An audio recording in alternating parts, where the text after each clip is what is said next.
Hello and welcome to Currently Kent. I'm Kent and today I have a very special guest with me. This is my daughter. Hi. Her name is? Virginia. And how old are you? I'm 9. Cool. What'd you get for Christmas this year? I got a computer. Oh. Huh. Okay. So we got some parts here on the table. And these are the ones that are going inside of Virginia's computer. They're not in the box. These are just the boxes for props. We put the computer together yesterday to make sure it worked so it wouldn't look like complete amateurs on the internet. So anyway, go through the list of parts here on the table. Which one do we start off with? Boxes on the table, I guess. So let's start off with the one in here. What's this one, Virginia? What do we have in here? That is the motherboard. Motherboard, right. This is a Z390 motherboard, the mini ITX version from ASRock. So that means we're going Intel. Team blue over here is what we're going for.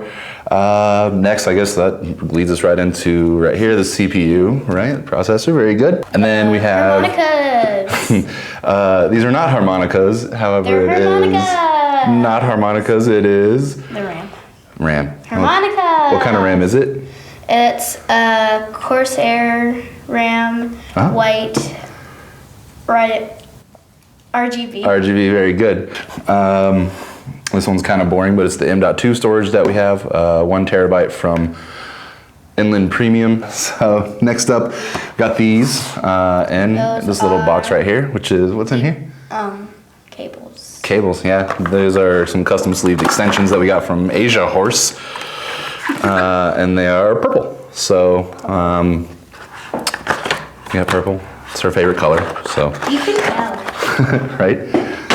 Even got that inspired in the background color, yep. And red and blue make purple. It's true. Oh, I didn't think of that. Kind of uneventful, but our power supply here is from Seasonic.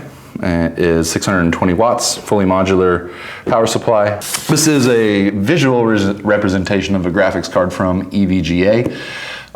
We have the XC series going inside of her computer, but it's not the one that's from this box. Is the 2080 Ti. That's in my computer. Her computer gets the 2060 Super that I upgraded from. And last thing on the table is from GamerStorm. This is one of their all-in-one liquid coolers. Primarily got it because I haven't tried it out yet, but it does have the super cool RGB. It's really nice. Yeah, mirror. It's like a mirrored deal. You'll see a little bit later once we get it installed, but the RGB on the water pump is really cool. Let's get a little bit familiar with the case first and just kind of talk about some of the features. So on the front here is a tempered glass panel. The tempered glass inside of this case is see-through, and there's no tent to it at all. It has a little thumb screw over here on the side. There are 2 kind of little nubbins up here at the top that go into the case, and then 2 little inserts right here on the bottom. 2 inserts there that lock down into the bottom, so pretty easy to guide in. Case manufacturers have really gotten better with this tempered glass and making it a little bit easier to deal with and not feel like you're gonna drop it and shatter. Back panel on this is really nice because what I like the best about it is the thumb screws are captive, which means they stay in. You don't have to go fishing around when you drop your thumb screws. Looking all over the floor for them. Other than that, standard white panel, no insulation or anything. The last thing we're gonna do is take off the front panel and it pops off from the front. So I'll turn it a little bit to the side. You can see where I'm reaching down here.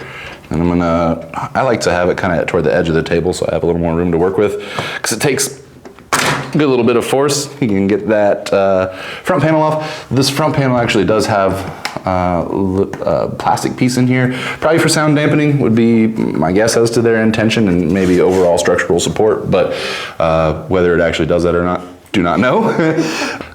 Over here on this side we have the air vents, basically to allow air to pass in through the front, and then it comes with a pretty nice little dust filter right here, just pops off. There are 4 little tabs on here, 2, 3, 4. You just pinch those in and they come right off. Okay, we're gonna leave it here. And then there are 4 thumb screws inside of here. All this stuff when it comes from the factory is tightened down quite a bit more. than it is right now. I kind of reassembled the case so that it wouldn't be such a struggle to get everything out of here as we're doing our video. But this bracket is for, remember what we mounted to this bracket? The cooling system. Yeah, the radiator. That's right. Yeah, so we put the radiator onto this.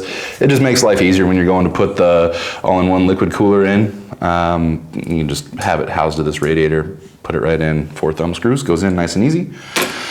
Other than that, we got some ports here on the top, or some feature here on the top with power button.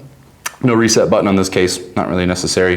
Then down here on the bottom, there is a headphone and microphone jack, and NZXT includes a little splitter, so you can, if you have the 2 cable version of that for your headphones, you can plug both cables in, go right into here. So then there's a 2 USB ports on the top, both 3.1, Gen 3.1, and then there's USB Type-C and standard USB. This is a cable management bar right here. Really like that it's in there. It adds a little bit of extra color to the inside of the case, kind of break up all the black from inside. Last part I wanted to talk about with this case before we move on is this right here. It's gonna be hard to get this on camera, but let's see if we can figure out a way. This is for anybody who's built a computer before. The front panel connectors for your LEDs or your power, your reset switch, any of that kind of stuff. NZXT puts it all into one plug, which makes it super nice because then you just, it's kind of keyed. There's a spot here that's solid plastic, so you can just line it up with the motherboard header and plug it in right there. One plug in, you're done. So super nice of them to do that for us. Motherboard is here, sitting on top of the motherboard box. This is a great way to stand the motherboard up while you're working on it. Putting it on top of the box just ensures that you're not gonna do any real static discharge from the table side of things. Then you yourself have to be careful. Don't go rubbing your feet on the floor if you have carpeted stuff. And then if you do, you can discharge your static electricity by touching something metal away from yourself before you go to work on your motherboard. Along this side here, we have the I/O panel. So it's our input and output section. Pretty standard stuff here. 2 different gigabit Ethernet jacks there in the middle. We won't be using those. The reason we selected this motherboard is integrated Wi-Fi here, and then Nichicon audio. 2 USB 3.1 ports, another 4 right here on this bank. Here's our USB Type-C, 2 USB ports here right underneath the kind of old school input for mice and keyboards. And then there's a display port and HDMI output for integrated graphics. The other great thing about this motherboard is it's just so compact. It fits perfectly for the smaller form factor builds. Ease of installation, we're going for the M.2 version of storage, which has 1 M.2 storage slot available. That should be sufficient for her purposes. Hoping this computer will get her through most of high school, if not all the way through. Down here we have our PCI by 16 lane, that's for the graphics card. And then a few fan headers, the USB 3 header on the motherboard, 24 pin, 8 pin EPS, and then our 1151 LGA socket. And so now Virginia is going to install the CPU by lifting the retention arm first. So go ahead. Okay, so she's got the retention arm up and then the cover slides over. Now when you first get a motherboard, they'll come with a little plastic cover right here.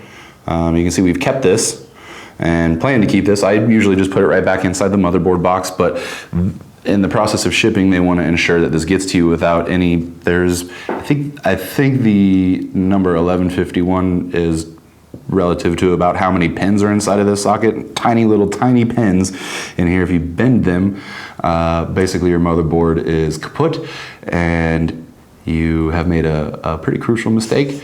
It won't work because none of this works without the motherboard, so pretty important part. However, keep this socket in case anything happens to your motherboard while you're using it through normal use and you want to send it in for RMA or to utilize your warranty that comes with the motherboard. You'll need to keep this. It'll go back on in place of your CPU, and then you can close the socket back up and send this along, and that way they can be sure, just the way that they were when they sent it to you, that when you send it to them, nothing in shipping damaged the pins. We've got our CPU right here, and Virginia is going to, what are you going to use to line that up to put it in correctly?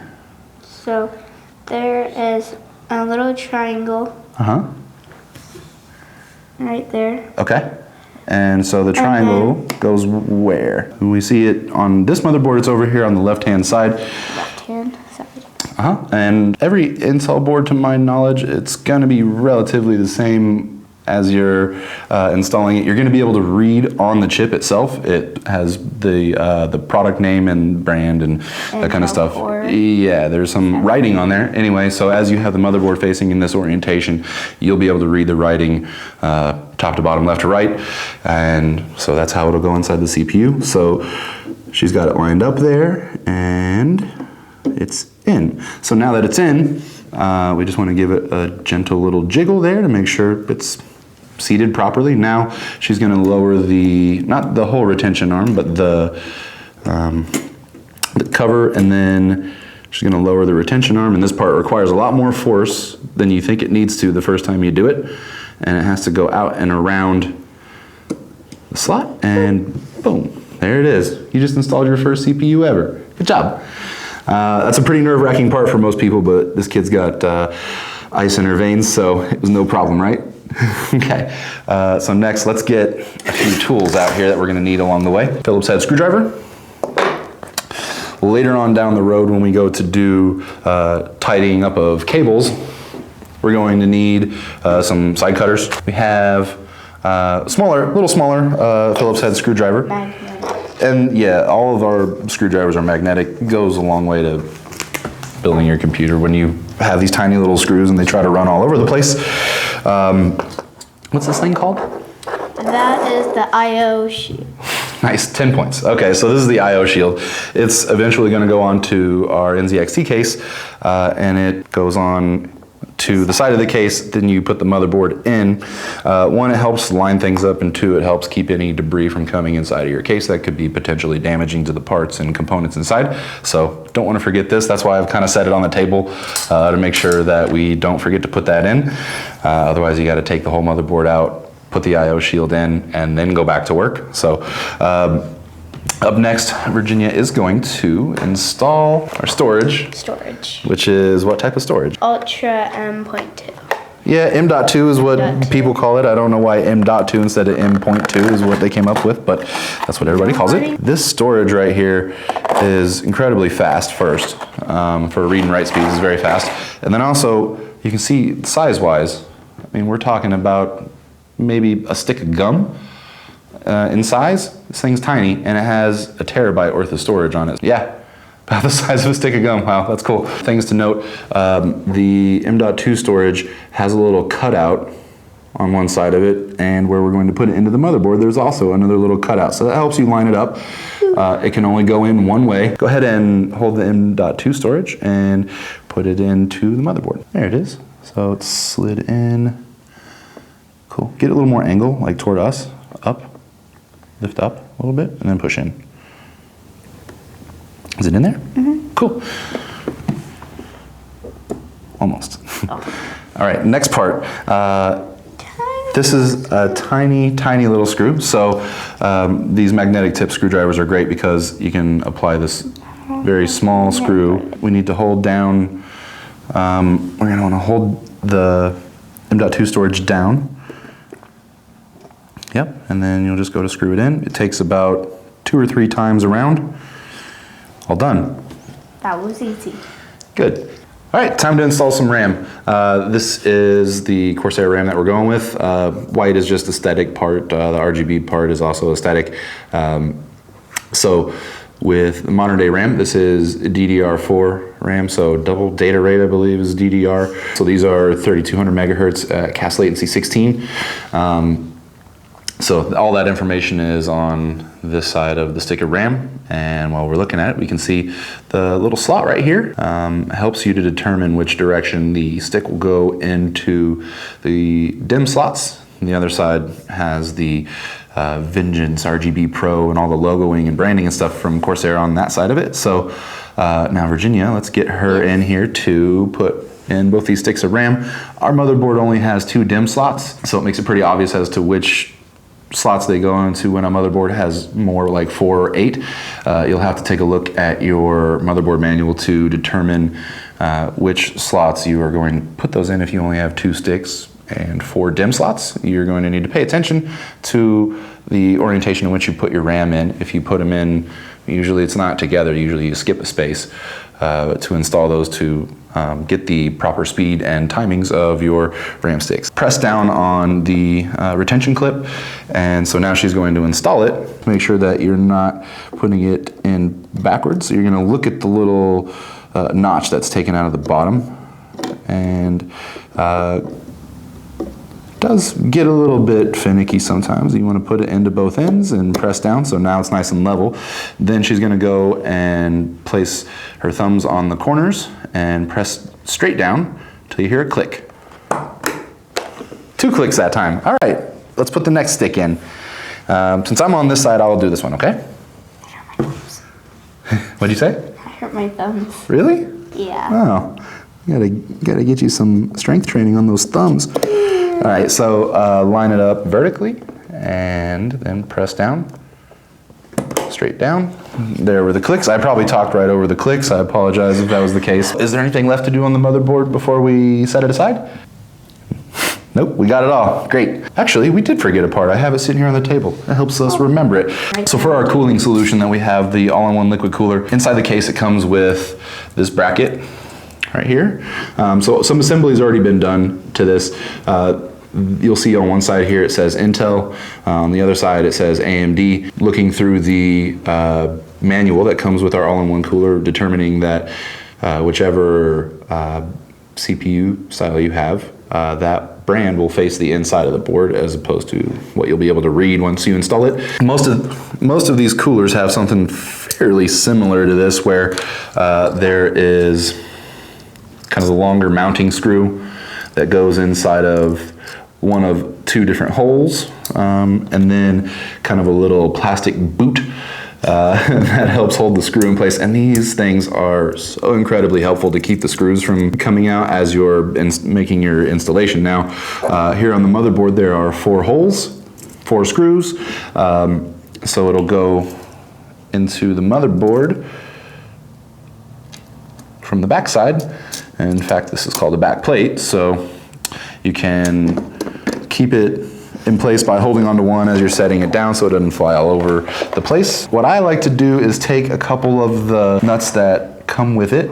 2, I'll take 2. I want to do one. Oh, you want to do one? Okay, why don't you do the top one over there, and we just put it in maybe about 3 or 4 turns, just so as we're moving the motherboard later when we're installing it into the case, these will help keep from, this will make it to where it's impossible for us to lose our back plate there. If you would be so kind as to bring the case back over, we're going to install the I/O shield. So you need to know on the I/O shield the orientation of your ports versus how the motherboard is going to go into the case will help you determine which ports go where. In this instance, the 5 circles that we have over here are at the bottom, so it will go into the case in this orientation.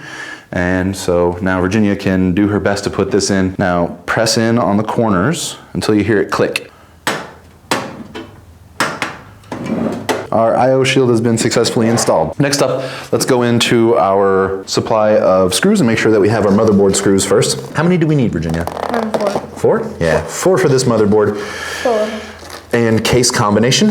Time to get the motherboard in the case. You ready? Motherboard. Yes, Yep, so we've got our 4 screws that we need to install the motherboard in this scenario. Larger boards, more screws.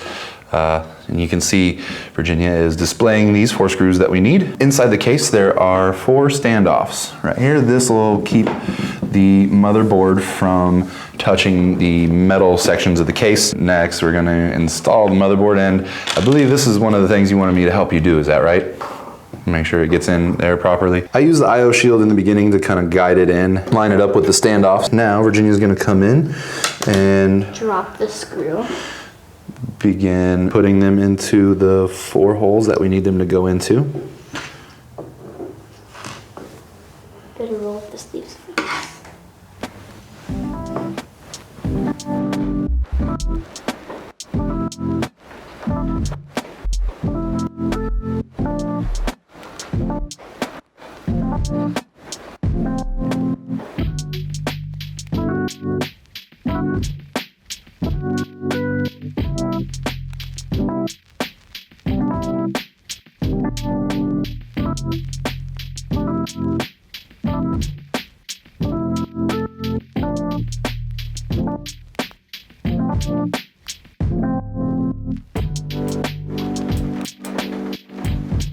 All right, so we got the motherboard installed. All the screws went in effortlessly by Virginia. When you got smaller hands, it's a lot easier to work with these little things. Failed to mention, this case actually does come with 2 case fans. They are DC fans, so they don't allow you to control the speed at which they run. They come one installed in the back of the case and one in the top case right here. 120 millimeter fans.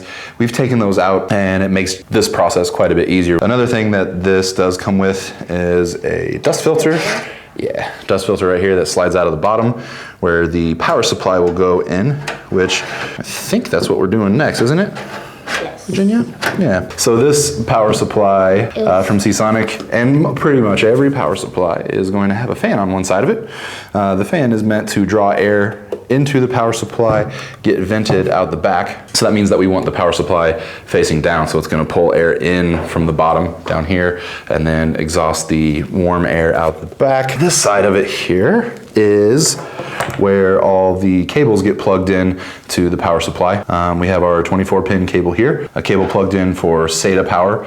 This is because we have a couple RGB controllers that we're using rather than software. And then this one. We also already used the cable cones. Virginia's skipping to the advanced lesson already. This cable that she's got in her hands right here. This one is attached here. Yeah, this is an 8-pin cable, and we're using 2 different 8-pin cables.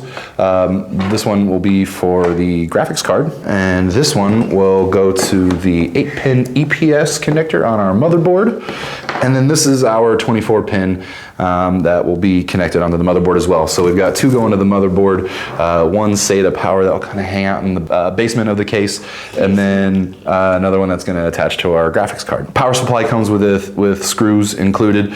We're not going to be using those. They are silver in color, and our case is black. The case actually came with a little bracket for if you have a smaller form factor power supply. It's an adapter bracket for that, and it came with the 4 screws that you need to secure your power supply in. And they are black, they match the case. So that's what we're gonna use. You ready to put the power supply in the case? Yes, I am. All right, she's got her screwdriver in hand there. Philip's head. Where's the Philip's head? Where is he? Where's Philip? He's on the end of your screwdriver.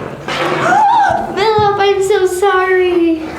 Make sure it goes all the way this way, all the way to the front of the case. So you might have to lift it up a little bit. There you go. And then all the way to the back. So you see where they go in? Yeah, I do. This one will be pretty easy.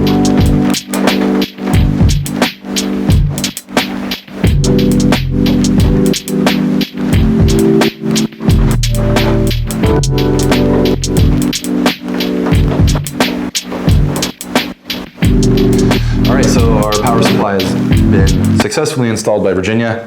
Next thing we're gonna do is route some cables. Doing this now will save us some headaches later. So the cable management bar right here, included from NZXT, you can remove it. There are 2 screws, one top and one bottom down here, and then also another screw on the back side over here that hold it in place. It kind of folds in just a little bit and you can take it out if it is getting in your way. I took it out yesterday and didn't notice it helping a whole lot. However, it did come into play when I'd already installed the graphics card and was thinking, oh yeah, we gotta put this cable management bar back in. Well, I had to take the graphics card out, put the bar back in, then put the graphics card back in. So kind of got a little bit ahead of myself. I guess it's still exciting to me. So I'll run some of these cables a little bit now. Then we're gonna lay the case down and install the cables with the case laid down. It actually makes it quite a bit easier if you can be right on top of everything as you're installing the cables. So we'll get that done.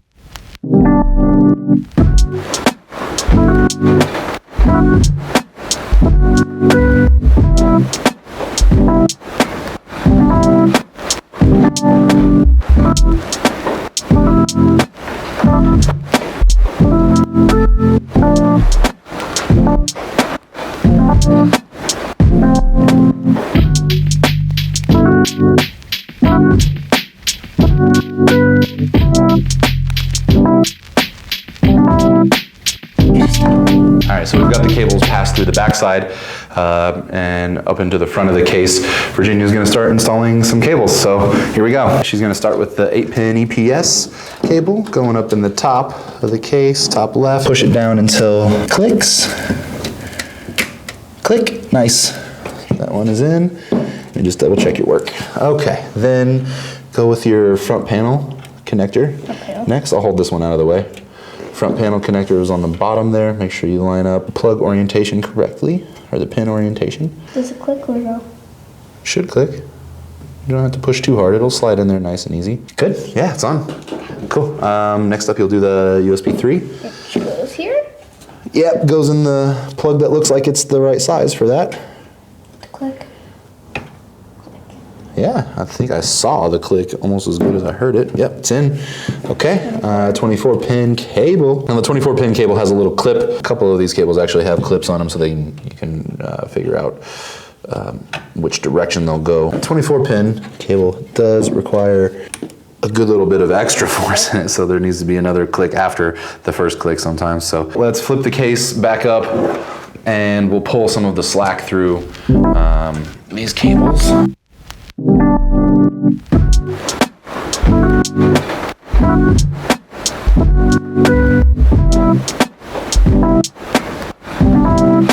Those case fans we were talking about that we're replacing, these come from Cooler Master. They come from an all-in-one liquid cooler that I had when I built my first computer. It comes with RGB fans on that cooler, and then with RGB fans you get added wires.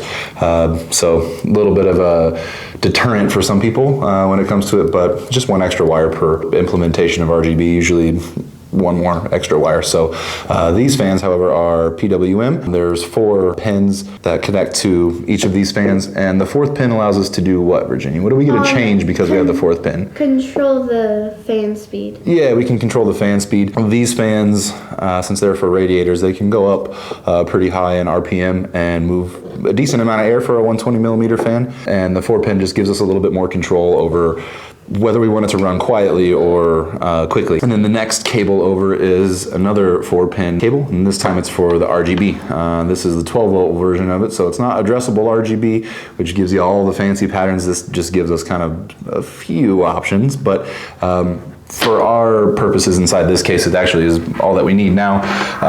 To save ourselves a little bit of space, we do have a splitter right here for the fans. Our motherboard only has 3 headers on it, so we're gonna need the splitter to help us with that. And then also this, I found this on Amazon. It's got a SATA plug.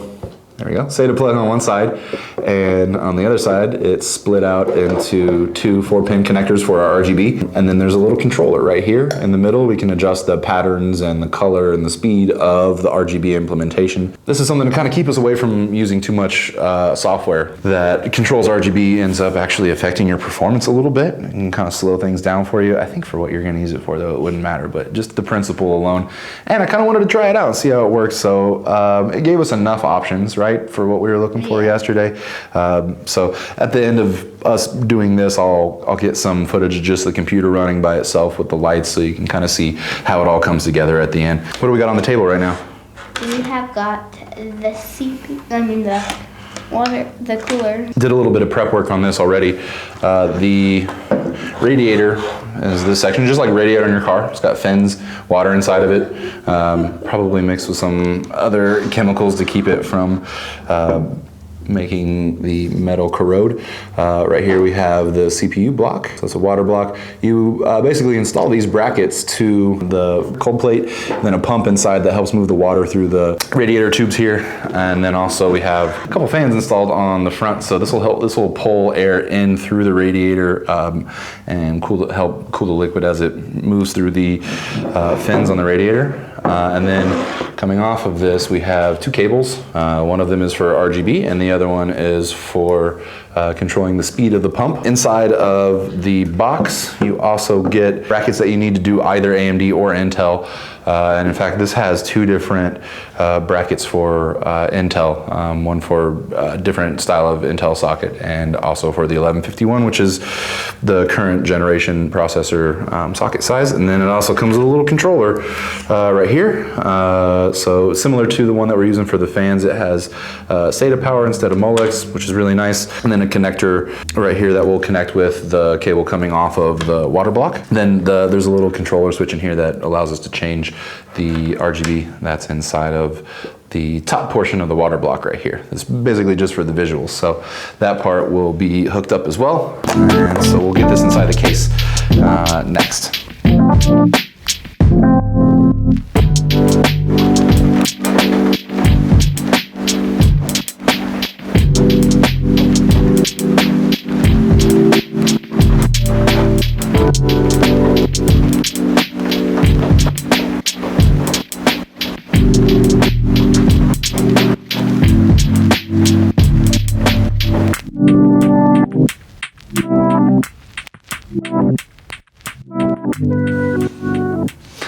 All right, so 4 thumb screws later, and our radiator is attached to the front of the case.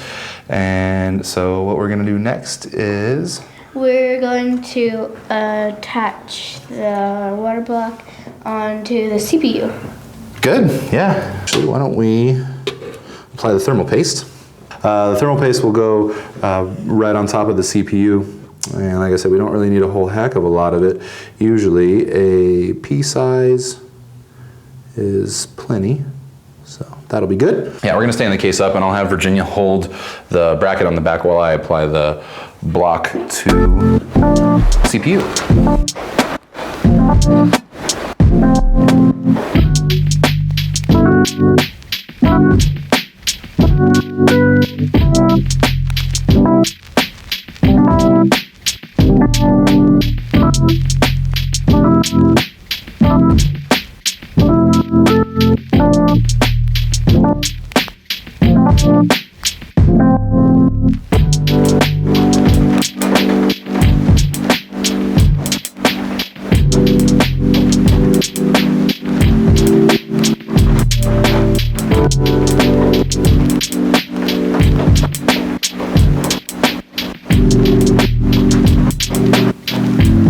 All right, so we're almost done. As you can see, there's this side, there's a pretty shiny reflective piece there. That's the top of the all-in-one liquid cooler there. It's all been installed now. We got our case fans installed, radiators installed up in the front, motherboard's in.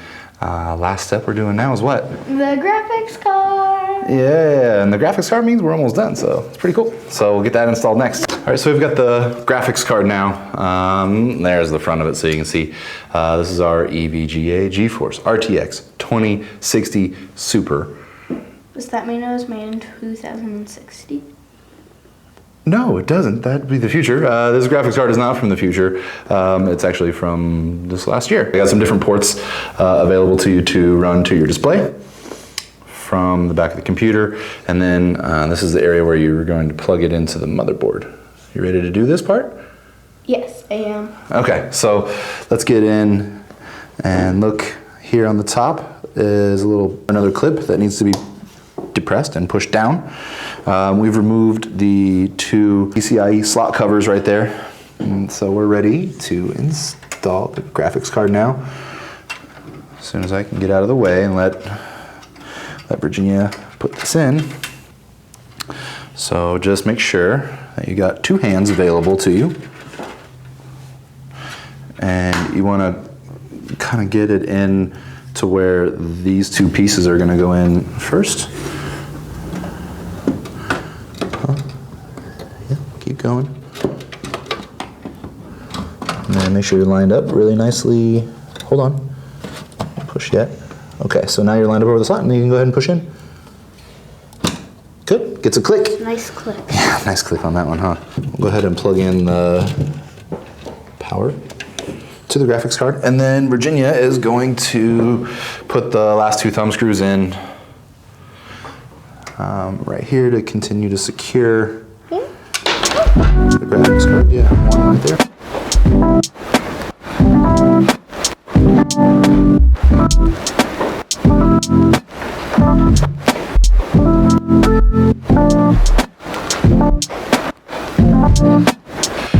Okay, after successful installation of our graphics card, Virginia brought up a good point, and that was that we had another feature with this case.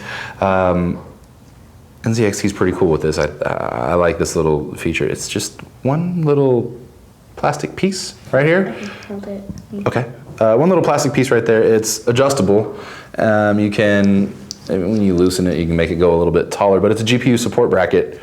Sort of, not really a bracket, so it's a GPU support peg, I guess. The bottom of the case there are the same as the air grates along the side right here. On the bottom of the case, there are those same holes, and this fits into there perfectly.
So, what are you going to use this computer for? Well, I mainly play games on it. I Yeah. play Minecraft. I play The Sims 4. I play this game called Garden Falls. And I'm planning on getting a Roblox on there. You've already kind of talked a little bit about your favorite part so far about owning a computer over having like a laptop or a tablet or a phone. What's the big advantage of having a computer? Well, I find it the best because you don't have to like plug it in or anything. Yeah. You just have it plugged in with one wire at your desk, and Yeah, and is it fast? it's very fast. So when you play Minecraft, there's no more stuttering? No more stuttering. Good, yeah. So really appreciate y'all sticking with us and watching through this video here of building a computer for Virginia here for Christmas. And look forward to seeing you in the next one. Bye. Bye.